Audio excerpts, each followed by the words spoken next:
여러분, 코로나19와 관련돼서 사회적 거리두기를 2.5단계를 지금 시행하고 있잖아요. 그런데 문제는요, 이 2.5단계의 어떤 기준이 오락가락, 갈팡질팡 한다는 이야기입니다. 만약에 정부의 방역 지침이 오락가락하고 갈팡질팡 한다면 지금까지 정부가 이야기했던 경제와 방역 두 마리 토끼를 다 잡겠다고 이야기했던 것, 이거 가능할까요? 저는 쉽지 않다고 생각을 합니다. 여러분, 금요일만 하더라도요, 신규 확진자가 계속 늘어나요. 641명으로 떨어졌다. 1000명에서 좀 떨어졌다고 이야기는 하나 아직 이게 100명 단위로 떨어질 단계도 아니고, 또 사회적 거리두기 2.5단계를 2단계로 내리면서 다시 생업에 종사할 수 있게끔 그렇게 할 수 있는 단계는 아직은 아니다는 거예요. 아직은 아니다. 그런데도 불구하고 지금 정부는 어떻게 하고 있습니까? 쉽게 말하면 살기 힘들다. 사실 자영업자들 진짜 살기 힘들거든요. 코로나19가 워낙 오랫동안 해왔기 때문이에요. 다시 말해서 방역에 실패했기 때문에 이게 사회적 거리두기 2단계는 길어지고, 그러다 보니까 유흥시설이라든가 또 일반 시설, 노래 연습장이나 방문 판매, 여기는 다 한 달째 지금 집합 금지가 적용이 되고 있습니다. 한 달째.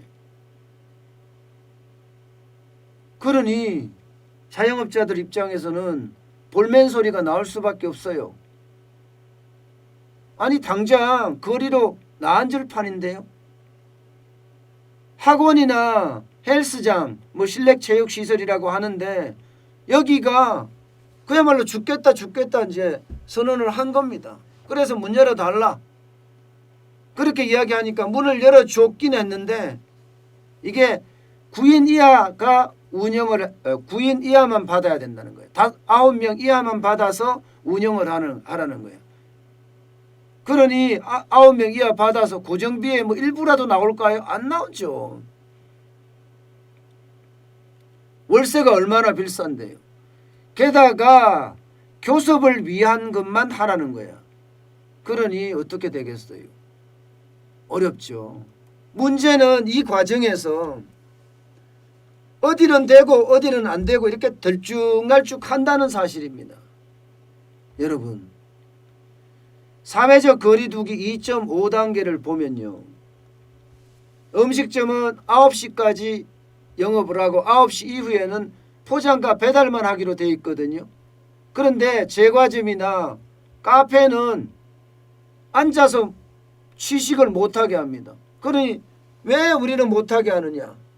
거리두기 하면 되지 않느냐? 하고 지금 난리를 치고 있는 거고요. 노래방 사업주들은요, 심지어 헌법 소원까지도 지금 제기하고 있을 정도입니다. 헌법 소원까지도. 여기에 헬스장이나 체육시설 있잖아요. 여기는 9명까지 갖고는 안 된다. 다 풀어달라. 이렇게까지 이야기하고 있고요. 당구장이나 노래방 업주들도 지금은 계속 쉽게 말하면 정부의 방역 지침에 반기를 들고 있다. 이렇게 볼 수가 있습니다. 자영업자들은요, 그동안 봉쇄령 해라. 동시에 샷다운해서 1주든 2주든 가자. 그랬으면 지금쯤은 좋아졌지 않겠느냐. 그런 이야기예요. 경제와 방역을 다 잡겠다면서 누구는 풀어주고 누구는 제한하고, 결과적으로는요, 자영업자들의 경제, 바닥 경제 잡지도 못하고요, 자영업자 간 갈등만 지금 유발하고 있습니다. 갈등만. 차라리 굵고 짧게 가서 이게 환자를 확 낮추는 게 유리하다, 이렇게 자영업자들은 이야기하고 있거든요. 지금 17일 날 가면 그때 가서 18일부터 어떻게 할지 결정을 하겠다고 하는데, 과연 17일 날 가서 이게 2.5단계가 2단계로 낮아질까요? 낮아지기가 만만치 않습니다. 왜냐하면요, 여기서 2단계로 만약에 내려졌을 경우에 이제 설날이 다가옵니다. 설 연휴가 또 어떻게 되겠어요? 그야말로 많은 사람들이 이동을 하게 될 겁니다. 민족의 대이동이라고 이야기하잖아요. 지금 여러분, 작년 구정 때도 제대로 못 갔어요. 작년 추석 때도 못 갔어요. 이제는 부모님 얼굴을 한번 뵈야 되겠다 하는 사람들도 이제는 많아졌습니다.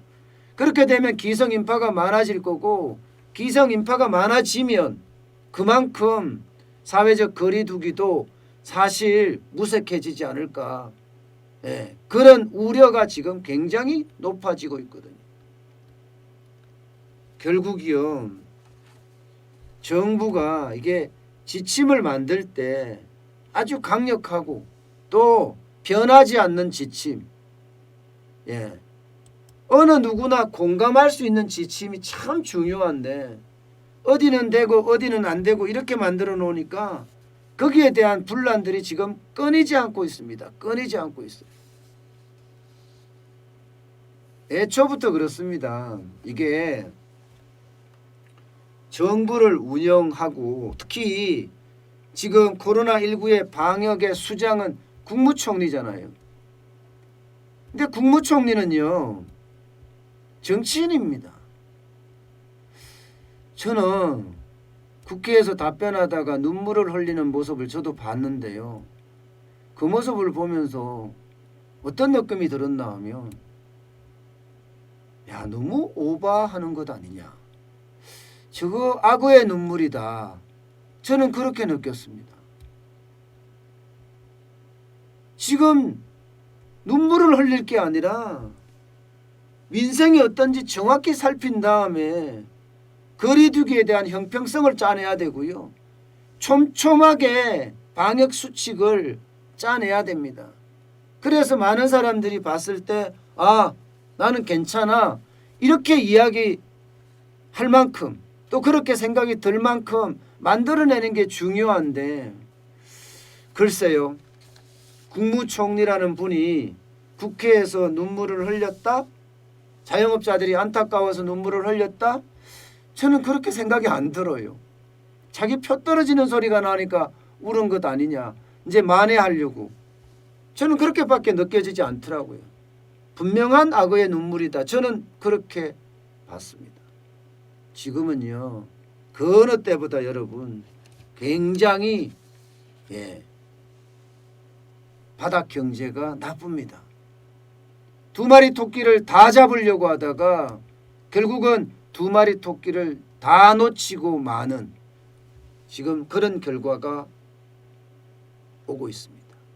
방역도 K방역이 아니라 킬방역이라는 말이 나올 정도고요. 경제도 이대로는 못 살겠다, 자칫 잘못하면 거리로 나앉을 판이다, 이렇게까지 이야기하니까 말입니다.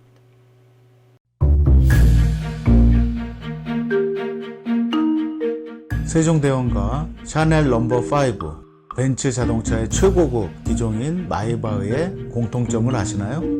바로 침향입니다. 침향이란 동남아시아에서 자생하는 침향나무가 상처를 입었을 때 스스로를 보호하기 위해서 분비시키는 침향나무의 진액입니다. 진침향은 태국산 침향과 러시아산 녹용, 그리고 국산 홍삼, 백봉령, 산수유, 당귀, 숙지향, 꿀로 이루어진 침향환으로 만성 피로나 또 스트레스, 기력이 저하된 직장인분들, 또 수험생들, 연세 드신 어르신분들이 드시면 좋은 환입니다. 진침향, 여러분들께 자신있게 권해드립니다.